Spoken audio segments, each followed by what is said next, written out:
Bonjour à toutes et tous, on va commencer l'actualité football avec la signature de l'international italien Marco Verratti.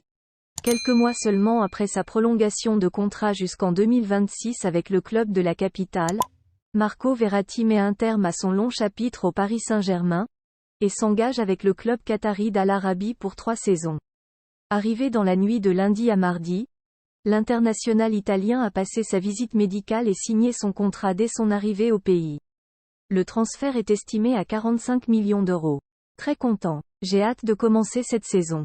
J'espère qu'on va faire une grande saison, a déclaré le petit hibou à son arrivée à Doha, pour Alcas TV.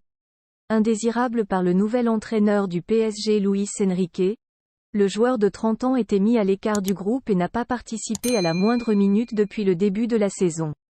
Son aventure dans la capitale française s'achève sur un goût amer, mais la trace laissée par le numéro 6 reste grandissime à Paris, club dans lequel il a multiplié les trophées, 9 championnats de France remportés, 3 Coupes de France, 6 Coupes de la Ligue et 9 trophées des champions. Il a également participé à l'épopée 2020 jusqu'en finale de Ligue des Champions. Lionel Messi a donné le nom du joueur qu'il considère comme étant le meilleur défenseur du monde. L'Argentin a un avis très tranché. Vendredi, l'Argentine s'est imposée face à l'Équateur 1-0, grâce à un coup franc de Lionel Messi. L'attaquant a ainsi marqué son 104e but en 176 sélections avec l'Albiceleste. Et il ne faut pas oublier qu'il a aussi délivré 56 passes décisives. Le joueur continue donc de faire les beaux jours de son équipe nationale.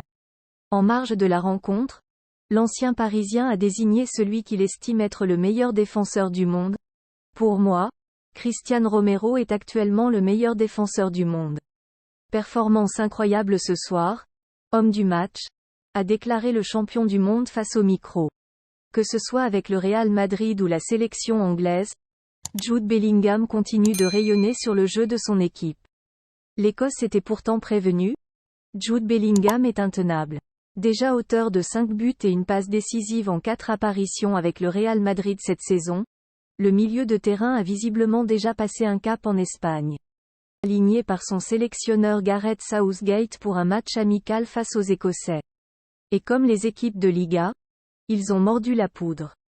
Un but et une passe décisive pour le nouveau chouchou de Bernabeu. Il s'est surtout distingué avec une passe décisive venue d'ailleurs.